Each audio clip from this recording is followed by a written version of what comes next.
पिताजी जल्दी चलिए, वरना मैं आज स्कूल में देरी से पहुंचूंगा। मेरी टीचर बहुत गुस्सा करती है। हाँ हाँ बेटा, अभी चलते हैं, बस 2 मिनट रुको। तभी रमेश की पत्नी कमरे से बाहर आती है और रमेश से कहती है, सुनिए जी, आज शाम को आप ऑफिस से जरा जल्दी घर आ जाइएगा। याद है ना, आज आपको मुझे शॉपिंग कराने के लिए लेकर जाना है। अरे भाग्यवान, इस महीने हाथ जरा तंग है। मेरी मानो तो शॉपिंग का विचार कुछ दिनों के लिए अपने दिमाग से निकाल ही दो। मैं तुम्हें अगले महीने पक्का शॉपिंग कराने ले जाऊंगा। अभी मुझे चलना चाहिए, वरना राजू को स्कूल पहुंचने में देर हो जाएगी।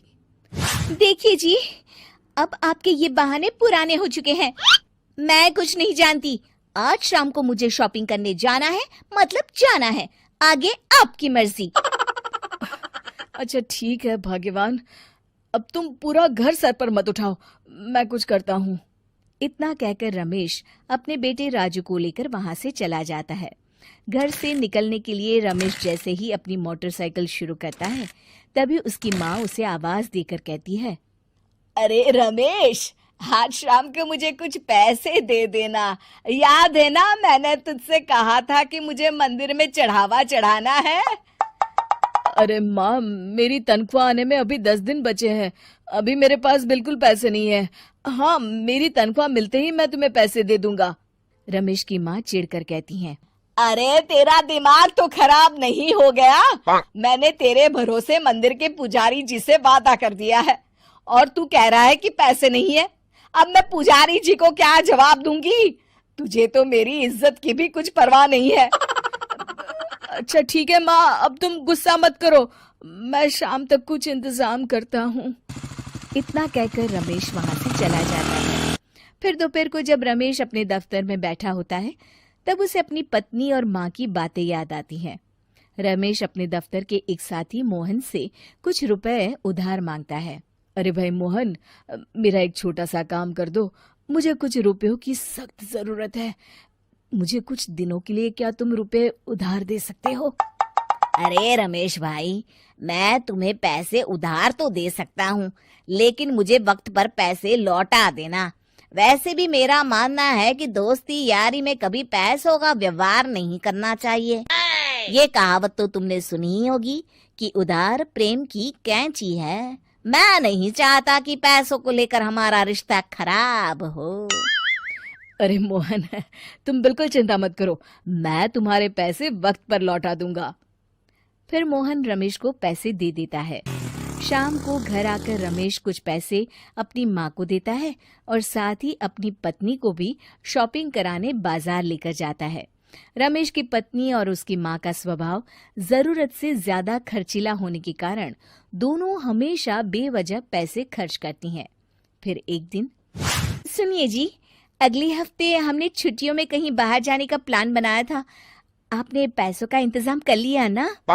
अरे अभी कहाँ, अभी तो मेरे पास बिल्कुल पैसे नहीं है। हम कभी और चले जाएंगे। देखिए जी, मैंने सभी सहेलियों से कह दिया है कि मैं बाहर घूमने जा रही हूँ। अगर मैं नहीं गई तो सब मुझ पर हंसेंगी। आप कहीं से भी पैसों का इंतजाम कीजिए जी। इतना कहकर रमेश की पत्नी वहां से चली जाती है। वहीं दूसरी तरफ रमेश की माँ भी तीर्थ यात्रा जाने की जिद करती है और रमेश से पैसे मांगती है। फिर अगले दिन रमेश एक सेठ से पैसे उधार लेकर अपनी पत्नी और बेटे को घुमाने ले जाता है और अपनी माँ को भी तीर्थ यात्रा पर भेज देता है। लेकिन जैसे ही रमेश अपनी छुट्टियां बिताकर वापस आता है, कर्जदार उसका जीना मुश्किल कर देते हैं। इतना ज्यादा कर्ज एक साथ अपने ऊपर देख रमेश काफी परेशान रहने लगता है। फिर एक दिन राजू की स्कूल की फीस वक्त पर न भर पाने के कारण रमेश को स्कूल में बुलाया जाता है। स्कूल के प्रिंसिपल साहब रमेश को सख्त हिदायत देते हैं कि अगर वक्त पर स्कूल की फीस नहीं भरी गई तो उनके बेटे का नाम स्कूल से काट दिया जाएगा। अपने बेटे की स्कूल की फीस भरने के लिए रमेश अपने दोस्त गिरधारी से कुछ पैसे उधार ले लेता है और स्कूल की फीस भर देता है।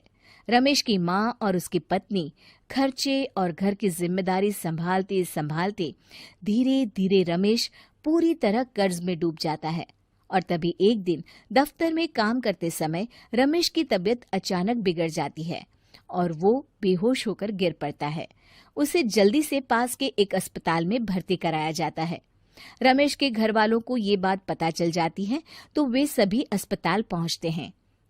अस्पताल के डॉक्टर साहब उन्हें बताते हैं, देखिए, देर रात तक जागने और जरूरत से ज्यादा काम करने की वजह से इन्हें चक्कर आ गया था। बेहतर यही होगा कि इन्हें कुछ दिनों के लिए पूरी तरह आराम करने दिया जाए। रमेश की हालत देखकर उसके बेटे राजू को बहुत गुस्सा आता है और वो अपनी दादी और माँ से कहता है, माँ, दादी, मैं इतना छोटा हूँ, फिर भी मैं इतना समझता हूँ कि पिताजी दिन रात दफ्तर में काम करके पैसे कमाते हैं। पिताजी अकेला पूरा घर संभालते हैं और आप दोनों अपने फिजूल के खर्चों के लिए उन पर दबाव डालते रहते हैं। आज पिताजी की हालत के जिम्मेदार तो आप दोनों हैं।